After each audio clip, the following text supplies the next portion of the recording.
గద్దరన్నపై బండి సంజయ్ వ్యాఖ్యల్ని తీవ్రంగా ఖండిస్తున్నా. బండి సంజయ్ గారు సోయి లేకుండా మాట్లాడుతున్నట్లు కనిపిస్తుంది. గద్దరన్న ఇప్పుడు కూడా అవార్డుల కోసమో రివార్డుల కోసమో తను ప్రజా ఉద్యమాల్లోకి రాలేడు, దానికోసం పాటలు రాయలేడు.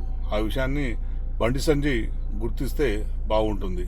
తెలంగాణ ఉద్యమం నేపథ్యం ఏంటి, తెలంగాణ పోరాటం నేపథ్యం ఏంటి, తెలంగాణలో అనేక విముక్తి ఉద్యమాలు జరిగినాయి, వాడి నేపథ్యం ఏంటో తెలుసుకుంటే బండి సంజయ్ గారికి గద్దరన్న అంటే ఏందో తెలుస్తుంది. అట్లా అవన్నీ తెలుసుకోకుండా ఇష్టం వచ్చినట్లు మాట్లాడుకుంటూ గద్దర్ గారి పేరును మేము ఇయ్యము, ఆయన నక్సలైటు అని ఇష్టం ఉన్నట్లు మాట్లాడడం అనేది కరెక్ట్ కాదు. గద్దరన్న నక్సలైట్ అనే విషయం గద్దరన్న ఒప్పుకున్నాడు. నువ్వు కొత్త చెప్పేది ఏం లేదు. నేను నక్సలైట్నని గద్దరన్ననే చేతిలో కట్టెపట్టుకుని జెండా పెట్టుకొని గద్దరన్న తిరిగిండు. నువ్వు కొత్తగా చెప్పేది ఏం లేదు. నీకున్న వ్యవస్థ సిస్టము చెప్పడానికి కొత్తగా ఏం లేదు. అందుకే పిచ్చి పిచ్చి మాట్లాడకు. ఎందుకంటే ఇప్పుడు గద్దరన్న జయంతి ఉత్సవాలు జరుగుతున్న టైంలో నువ్వు ఈ మాట మాట్లాడడం వెనకాల నేపథ్యం ఏంది? నీకు అవార్డు ఇవ్వమని చెప్పి గద్దరన్న కుటుంబం అడిగిందా? ప్రభుత్వం ప్రపోజల్ పెట్టింది, మీరు ఇస్తారా లేదా అని మీకు ప్రభుత్వం రాష్ట్రానికి కేంద్రానికి సంబంధించిన విషయం అది. ఎందుకు ఇయ్యలేవో ఇంకా మీరు దానికి వివరణ ఇచ్చుకోవాల్సిన బాధ్యత మేమున్నది. గద్దరన్నను మించిన ఉద్యమకారుడు ఎవడన్నా ఉన్నాడా తెలంగాణలో, భారతదేశంలో? గద్దరను మించిన గాయకుడు ఎవడన్నా భారతదేశంలో ఉన్నాడా? ఎందుకు ఇయ్యలేరు మీరు? ఎందుకు ఇయ్యలేరో మీరు ఫస్ట్ సమాధానం చెప్పాలి. చెప్పడం వదిలిపెట్టేసి దూరంతో ఇష్టం వచ్చినట్లు మాట్లాడడం అనేది కరెక్ట్ కాదు.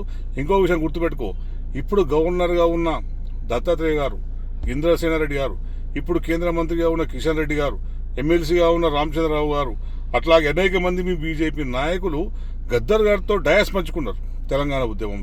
తెలంగాణ ఉద్యమంలో సిద్ధాంతాలన్నీ వదిలిపెట్టి ఆర్ఎస్ నుంచి ఆర్ఎస్ఎస్ వరకు ప్రతి ఒక్కరు కూడా తెలంగాణ సాధన కోసం ముందుకు రావాలి అని చెప్పి కలిసి ఐక్య ఉద్యమాన్ని నిర్మించిన వాడు గద్దర్. అట్లాంటి గద్దర్ మీద ఇప్పుడు నక్సలైట్ అని నువ్వు చెప్పడం అనేది కరెక్ట్ కాదు, సమంజసం కాదు. నీకు క్యాల్ తప్పినట్టు అనిపిస్తుంది.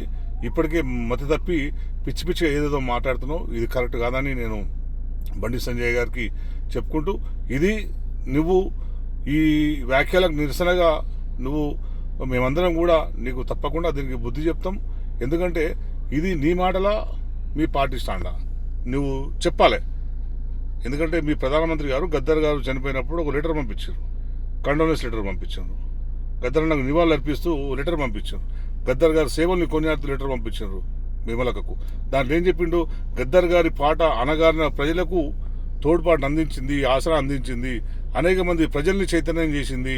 గద్దర్ గారి మరణం ఈ సమాజానికి తీరని లోటు అని చెప్పి ప్రధానమంత్రి మోడీ గారు చెప్పారు. మరి నువ్వేం మాట్లాడుతున్నావు ఇప్పుడు?